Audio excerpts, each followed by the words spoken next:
Hello, welcome back to the reading of the poem of the Man God, written by Maria Valtorta, Volume 3. Chapter 384, Part 2. At the Crossroad, near Solomon's Village. Parable of the Labor Agents. And when he is there, he stops in the shade of a group of leafy plane trees and waits patiently. The nearby fields have beautiful crops and orchards.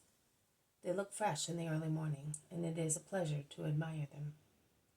And the caravans pass along the road. Only a few people look at the two leaning against the trunks of the plane trees. Perhaps they think that they are tired travelers.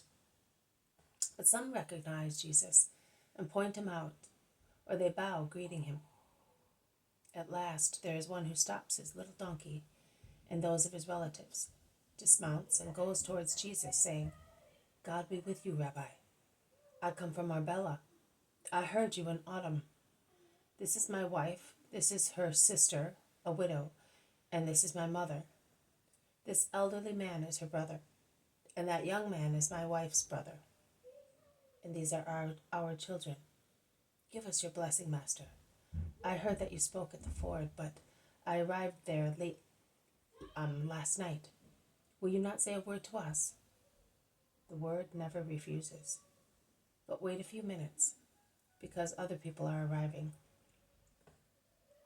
In fact, the people of the village are arriving at the crossroad, and they look very dejected. Other people who had passed by along the main road, going north, come back, while others stop out of curiosity, dismounting from their horses or remaining on horseback. The little group of listeners is increasing more and more. Judas of Alphaeus also comes back with the old man.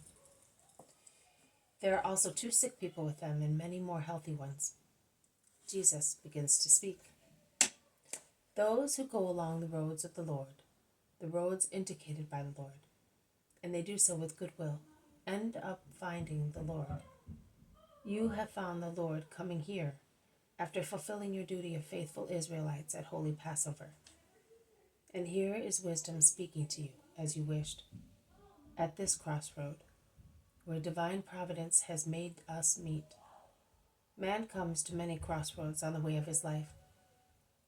More supernatural crossroads than material ones. Every day, our conscience has to face the road forks and crossroads of good and evil. And one must choose carefully to avoid making mistakes. And if one does make a mistake, one must come back humbly.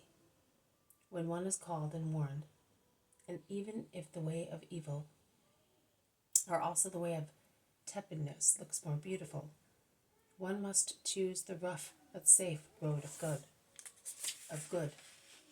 Listen to a parable.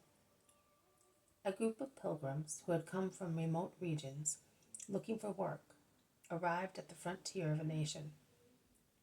At the frontier, there were agents sent by various masters to employ labor. Some were looking for men for mines, some for wood and force, some for servants for a wicked rich man, and some for soldiers for a king who lived in a castle on the top of a mountain, which could be reached by a very steep road. The king needed soldiers, but he wanted them to be not so much men of violence as of wisdom, to send them to his various towns to sanctify his subjects. That is why he lived up there, in a kind of hermitage, to perfect his servants, preventing them from being corrupted by worldly distractions, which delay or annul the perfecting of their spirits. He did not promise high wages or a comfortable life, but he reassured them that they would obtain holiness and a reward at his service. That is what his agents said to those who arrived at the frontier. The agents of the owners of mines and fields instead said, It will not be a comfortable life, but you will be free, and you will earn enough to enjoy yourselves." And those who were looking for servants for a wicked master promised rich meals, an idle life, enjoyment, wealth. All you need to do is to give consent to his exacting whims. Oh, not at all painful, and you will be able to enjoy yourselves like satraps. pilgrims consulted with one another. They did not want to part. They asked, "The fields and mines, the palace of the wealthy man and that of the king, are they close to one another?"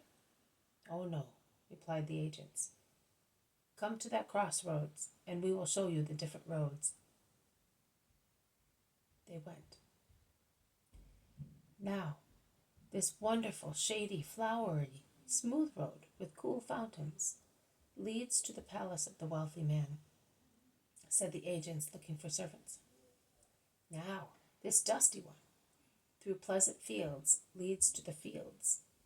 It is exposed to the sun, but you can see that it is beautiful, after all, said those of the fields.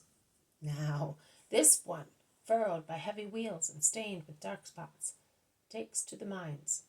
It is neither beautiful nor ugly, said those of the mines. Now, this steep path, cut in the rocks, inflamed by the sun, spread with thorn bushes and ravines, which delay people, but are excellent defense against attacks of enemies, leads eastwards to the severe, we could almost say, sacred castle, where spirits are perfected in good, said those of the king. And the pilgrims looked and looked. They reckoned. They were tempted by many things, of which one only was entirely good, and they slowly parted. This has been a reading from the poem of the Man God, written by Maria Valtorta, Volume 3, Chapter 384, Part 2, At the Crossroad, near Solomon's Village, Parable of the Labor Agents. Thank you for listening. I will see you tomorrow. May God bless you, and may peace be with you.